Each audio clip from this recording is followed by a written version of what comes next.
मध्य प्रदेश से या देश के अन्य भूभाग से आप लोग आए हुए हैं।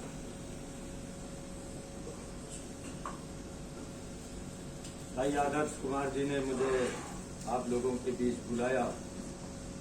बड़ा अच्छा लग रहा है कि ये कारवां जो शुरू हुआ था पत्रकारिता में, एक नई सोच, एक नई दृष्टि, एक नई विधा में पत्रकारिता करने का जो संकल्प, जो इरादा लेकर के भाई आदर्श कुमार जी उतरे थे, वो सफल होता हुआ बखूबी से नजर आ रहा है। और निश्चित रूप से ये कारवां तेजी से बढ़ रहा है और आगे तेजी से बढ़ेगा भी। आप सभी लोग यहाँ पूरे भारत से आए हुए हैं, कुछ लोग मध्य प्रदेश से भी हैं और तमाम क्षेत्रों से आए हुए हैं, क्योंकि आपकी पत्रिका अभी विस्तृत क्षेत्र में चल रही है। और अब तो आप साप्ताहिक उसको कर दिए हैं दस्तक 24, और न्यूज़ पेपर भी निकाल रहे हैं दस्तक नाम से। चैनल पहले से ही चल रहा था। तो प्रिंट मीडिया, इलेक्ट्रॉनिक मीडिया आप सभी से जुड़े हुए हैं। और अभी कुछ बंधु बात कर रहे थे कि प्रिंट मीडिया की ये सीमा, इलेक्ट्रॉनिक मीडिया की ये सीमा है। वैसे तो पत्रकारिता में कोई सीमा नहीं है, न किसी के लिए रोकथाम है। लेकिन आप लोग तो सौभाग्यशाली हैं कि आप उस घराने से जुड़े हुए हैं जहां प्रिंट मीडिया भी है और जहां इलेक्ट्रॉनिक मीडिया है। आपको दोनों सुविधाएं हैं, चाहे आप इलेक्ट्रॉनिक मीडिया का से रिकॉर्डिंग करें, चाहे प्रिंट मीडिया से समाचार इनको भेजें। देखिए, पत्रकारिता अभी भाई ए.के. सिंह जी आपके सामने रख रहे थे कि ये देश के लोकतंत्र का चौथा स्तंभ है। चौथा स्तंभ इसलिए है कि सूचना का लोकतंत्र में बहुत बड़ा महत्व है। और आधुनिक विश्व में, आधुनिक जगत में जो आज का युग है, ये जैसे लोग कहते हैं कि पहले जिसके पास बाहुबल था, तलवार के बल पर वो राजा बन जाता था। फिर ये हुआ कैपिटलिस्ट सिस्टम आया कि भाई जिसके पास धन बल है वो राजा का भी राजा है। और अब ये आ गया कि जिसके पास सूचना है, तथ्य है, ज्ञान है, वो सबसे शक्तिशाली है। और जो आज पूरे विश्व में सूचना को नियंत्रित कर रहा है, ज्ञान को नियंत्रित कर रहा है, वही पूरे विश्व की सत्ता को, राजनीति को, अर्थव्यवस्था को, संस्कृति को, सबको नियंत्रित कर रहा है। तो पत्रकारिता लोकतंत्र के लिए और आधुनिक जीवन के लिए बड़ा महत्वपूर्ण अंग है। सवेरे आदमी उठता है तो ज्यादातर लोगों को तो जो पेपर पढ़ने के आदी हो गए हैं, जिनके घर में पेपर जाता है, तो सुबह उनकी शुरुआत ही चाय और पेपर से होती है। आप अपना इतना महत्व समझ सकते हैं कि सबसे पहले अगर सुबह उठता है कोई व्यक्ति तो चाय पीते हुए आपका पेपर पढ़ता है। तो उसके फ्रेश दिमाग में दिन की शुरुआत करने जा रहा है। आपका पेपर, आप जो उसको सूचना दे रहे हैं, कितना बेहतर दे रहे हैं, कितना उसको सही ढंग से दे रहे हैं, कितना उसका विश्लेषण कर रहे हैं, तो उतना ही उसको आनंद आएगा। क्योंकि पत्रकारिता सिर्फ चीजों की फोटोकॉपी नहीं है, उसकी सिर्फ फोटोग्राफी नहीं है। तमाम फोटोग्राफर ऐसे होते हैं, इलेक्ट्रॉनिक मीडिया के लोग, की सिर्फ फोटोग्राफी से ही एक समाचार सृजन कर देते हैं। लेकिन वो समझने वालों के समझ में आ भी सकता है और तमाम लोगों के समझ में नहीं आती है। तो उसमें फिर प्रिंट मीडिया आती है या इलेक्ट्रॉनिक मीडिया, फिर फोटो दिखाकर उसका भाष्य करता है, उसका विश्लेषण करता है। तो जब आप कोई समाचार ले रहे हैं तो उसके पीछे के तथ्यों का भी विधिवत विश्लेषण करिए। और विधिवत विश्लेषण आप तभी कर पाएंगे जब आप कायदे से पढ़े लिखेंगे, आपको एक अच्छा समाजशास्त्री भी बनना पड़ेगा, आपको वैज्ञानिक सोच का भी बनना पड़ेगा, आपको राजनीति पर भी पैनी दृष्टि रखनी पड़ेगी। और अभी आप लोग भाई AK सिंह जी से प्रतिक्रिया कर रहे थे, संवाद कर रहे थे, विमर्श हो रहा था कि इन परिस्थितियों में हम अधिकारियों से कैसे सूचना प्राप्त करें या कैसे इनसे मिलें, कैसे अपनी बात कहें। तो कहना जरूरी है, मिलना जरूरी है, लेकिन उसके पहले आपको सारी योजनाएं भी समझना तो जरूरी है। आप एक पत्रकार के रूप में सारी योजनाएं पढ़िए। विकास खंड में जितनी योजनाएं चल रही हैं, पेंशन से लेकर किसान सम्मान योजना, प्रधानमंत्री आवास योजना, फसल बीमा योजना, तमाम जो चीजें, उसका सूक्ष्मता से अध्ययन करिए कि प्राविधान क्या है, और उस प्राविधान के अनुसार अगर वैसी परिस्थितियां उत्पन्न है तो वो चीजें कैसे चलनी चाहिए, कैसे क्रियान्वित होनी चाहिए। तब जब आप नियम जानेंगे और तथ्य जानेंगे, तथ्य भी जानना जरूरी है, और तथ्य का विश्लेषण तभी कर पाएंगे जब आप नियम को समझेंगे। और बिना नियम को समझे अगर आप यूं ही किसी चीज को न्यूज का आइटम बना देंगे तो वो लोगों की छब्बी धूमिल कर सकती है, उनको इरिटेट भी कर सकती है, और हो सकता है जो अधिकारी आपसे प्रेम से मिल रहा है वो मिले भी ना, या अधिकारी आपको मिलने से कतराए। आप फील्ड में जाइए, योजनाओं की जानकारी करिए, राजनीति की जानकारी करिए। भारत सरकार की तमाम योजनाएं, प्रदेश सरकार की योजनाएं बड़ा विस्तृत है। अब दिक्कत यह है कि अब आप ये कहेंगे कि इतने अगर पढ़ाई लिखाई करते तो हम भी कोई इंजीनियर हो जाते, डॉक्टर हो जाते। तो ये एक अलग बात है, लेकिन पत्रकार होना उससे बड़ी बात है, क्योंकि लोकतंत्र के आप चौथे स्तंभ हैं। अगर उस दिशा में कदम रख ही दिए हैं, जब कदम रख दिए हैं तो कदम मजबूती से रखिए। और अगर मजबूती से आपको कदम रखना है तो आपको ज्ञान अर्जित करना पड़ेगा, आपको भाषा विकसित करनी पड़ेगी, आपको विश्लेषण की कला सीखनी पड़ेगी। और समाचार सिर्फ किसी की छवि धूमिल करने के लिए या ब्लैकमेल करने के लिए या किसी चीज को कलंकित करने के लिए नहीं होता। समाचार समाज की व्यवस्था बनाने के लिए होता है, व्यक्ति को, व्यवस्था को, राजनीति को सुधारने के लिए होता है। आपकी मंशा ये हो कि भाई इस देश में है तो चीजें बेहतर चलनी चाहिए, तो कैसे चीजें बेहतर चले आप उसका विश्लेषण करके उसको, समाचार को रचनात्मक बना सकते हैं, क्रिएटिव बना सकते हैं। यही पत्रकारिता की खूबसूरती है कि आप किसी को चिकोटी काट लें और उसको गुदगुदी महसूस हो, तब आप अच्छे पत्रकार हैं।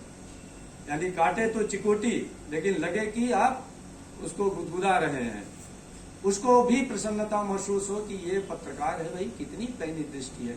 देखिए जो चीजें हमसे छूट गई, जहां हम गलती कर रहे थे, इस बंदे ने विश्लेषण करके एक मुझे सुझाव दिया। तो ये क्रिएटिव जर्नलिज्म जिसे कहते हैं, ये क्रिएटिव या फॉर्मेटिव जर्नलिज्म जो है, ये आप लोगों को सीखनी पड़ेगी और थोड़ा मेहनत करनी पड़ेगी, पढ़ना पड़ेगा, ज्ञान अर्जित करना पड़ेगा, और खुली आंखों से, निष्प्रिय भाव से, बुद्धत्व प्राप्त से, इसे लाभ हानि की बिना चिंता किए हुए आप उसको निरपेक्ष भाव से देखकर विश्लेषण करिए और समाचार लिखिए। अच्छी भाषा का प्रयोग करिए, भाषा भी विकसित करिए। भाषा में आप जानते हो कि हिंदी भाषा बड़ी समृद्ध भाषा है, और भाषा को, समाचार को बोलचाल की भाषा में ज्यादा लिखने की आदत डालिए। हम लोग विविधता वाले देश के निवासी हैं। यहाँ भाषा की विविधता है, संस्कृत की विविधता है, वेशभूषा की विविधता है, विचार की, दर्शन की, सबकी विविधता है। और उसी विविधता में इतनी शब्दावली विकसित हो गई है कि उस शब्दावली को भी आप पकड़ना सीखिए। एक पत्रकार वही है जो आम जनता की भाषा में आप देशज भाषाओं का भी प्रयोग करिए। अगर ब्रज के लोग हैं तो थोड़ा टाइटल ब्रज में भी लगाना सीखिए। अवधि के हैं तो थोड़ा अवधि में भी लगाना सीखिए। आप बुंदेलखंड के हैं तो थोड़ा बुंदेलखंडी में भी लगाना सीखिए। और जिस ढंग से जनता वहां संवाद करती है उसी जनता की भाषा में संवाद करने की आदत डालिए, तब आपकी सच्ची पत्रकारिता होगी। और जहां तक जैसे अभी कह रहे थे कि भाई पत्रकार के लिए कठिन विधा तो है ही, आप लोगों से मिलिए। जरूरी नहीं कि हरदम आप समाचार के लिए ही मिलिए, आप किसी चीज को जानने के लिए मिलिए। आप परिचय के लिए भी मिल सकते हैं ना भाई कि हम दस्तक 24 के संवाददाता हैं सर, आपके यहाँ हम मिलने आए थे। आप 1-2 बार मिलिए, 4 बार मिलिए, फिर कभी घंटों वहां बैठिए। कोई आपत्ति भी नहीं करता पत्रकार बंधुओं को, अधिकारी चाय भी पिलाता है। उनकी बातें सुनिए, समझिए, उसमें से तमाम न्यूज आपको मिल जाएंगे। और तमाम जो उस ऑफिस के बारे में आपको जानकारी मिलती है उससे उनसे सत्यापित करिए, उससे उनसे ऑथेंटिक न्यूज लीजिए, फील्ड में जाइए, लोगों से बात करिए। अभी हमारे भाई साहब एक प्रश्न उठाए कि भाई हम स्कूल में जाते हैं तो उसमें क्या प्रतिबंध लगा। भाई प्रतिबंध स्कूल में हो सकता लगा दिया गया, मुझे शासनादेश पता नहीं है, लेकिन क्या बच्चे आएंगे नहीं बाहर? बच्चों पर तो प्रतिबंध नहीं है ना। 5 कक्षाएं हैं, 5 कक्षा के 5 बच्चों को चुन लीजिए आप अपने गांव के। डेली उनसे पूछिए कि भाई तुम्हारे मास्टर साहब रामलाल है, रामलाल आए कि नहीं आए, उसका अपना रिकॉर्ड करते जाइए। उससे पूछ भी लीजिए भाई, अपने माइक से पूछ लीजिए कि बेटा कैसी पढ़ाई चल रही है, आज रामलाल मास्टर साहब आए कि नहीं। फिर दूसरे दिन पूछिए रामलाल मास्टर साहब आए कि नहीं, और उसको मत कुछ टीका टिप्पणी करिए।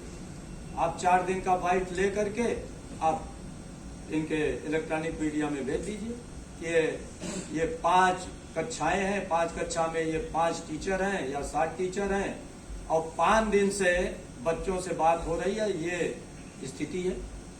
गार्जियन से आप बात करिए कि आपका बच्चा क्या पढ़ रहा है, बच्चों का इंटरव्यू ले लीजिए, गार्जियन का इंटरव्यू ले लीजिए, मत लीजिए टीचरों का इंटरव्यू। तो कभी कभी प्राथमिक स्रोत से नहीं, आप द्वितीयक स्रोत से, सेकेंडरी स्रोत से आप तमाम चीजों को निकाल सकते हैं, तमाम चीजों को निकाल सकते हैं। जैसे अभी कह रहे थे कि भाई प्रधान जी पैसा लेते हैं। अब आप उसी गांव में हैं और 4 लोगों से बाइट लेकर के अगर न्यूज भेजेंगे तो हो सकता है प्रधान आपसे दुश्मनी मान ले। अरे आप अपने जिले के संवाददाता को बुला लीजिए, दूसरे तहसील के संवाददाता को बुला लीजिए, सारे मामला फिट करके रखिए। 10 लोगों का स्टेटमेंट लेना, फिट करके रखिए, किससे पैसा लिया, क्या लिया। तो भाई जब उससे आप बात करेंगे, कोई ऑथेंटिक न्यूज होगी, तब आप इलेक्ट्रॉनिक मीडिया में दीजिए, तब उसका एक लगेगा कि आप मेहनत करके लाए हैं। तो पत्रकारिता में आपको खुली आंखों से देश को, समाज को, योजनाओं को, व्यक्ति को, गंवई गांव देहात को, सबको देखना है। और प्रसन्नता है कि आदर्श भाई जी ने जो एक संकल्प किया था कि हमारी ये पत्रकारिता उन लोगों की आवाज होगी, उन क्षेत्रों की आवाज होगी जिन लोगों की आवाज आज अखबारों में नहीं आती है। ऊट पटांग तमाम तरह के समाचार आते हैं। अभी इतना ज्यादा वृष्टि हुई, अब कितने हमारे संवाददाता हैं जिस इस बरसात को कायदे से इन लोगों ने कवर किया। तो क्या बीडीओ साहब से या जो फसल बीमा योजना से जुड़े जिम्मेदार लोग हैं उनसे बात किया कि भाई आपकी क्या योजना है, क्या मिलेगी?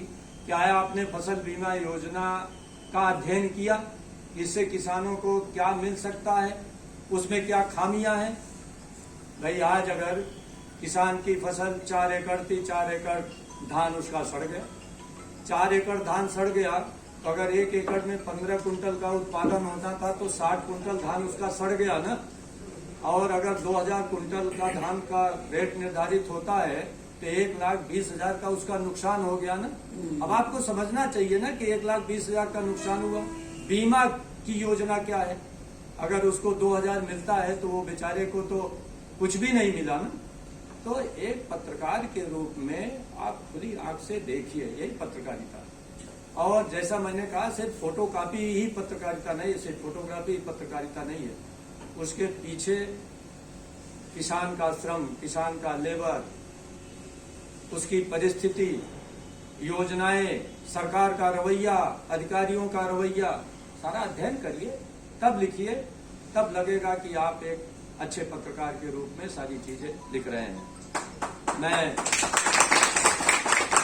आप सभी लोगों के बीच मुझे आदर्श भाई जी ने बुलाया, मैं इनका आभारी हूं। और आप लोगों से मुखातिब होने का हमें अवसर मिला और चंद बातें आप लोगों से कहा गया। आशा है कि कुछ बातें आपको अच्छी लगी होंगी, कुछ बुरी भी लगी होंगी। और अगर आपके मन में ऐसी कोई बात है, कोई प्रश्न है, तो आपका स्वागत है। अन्यथा मैं यहीं से अपनी बात समाप्त करता हूं। जय भारत, जय हिंद।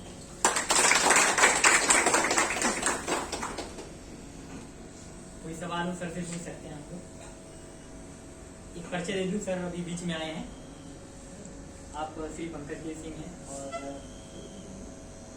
कई पुस्तकों के लेखक भी हैं, सेल्सियस के स्टूडेंट भी पढ़ते हैं और देश में कई क्षेत्र में जल भराव समस्या है या फिर स्वच्छ भारत मिशन है, काफ़ी 2-3 भाषाओं में किताबें लिखी हैं और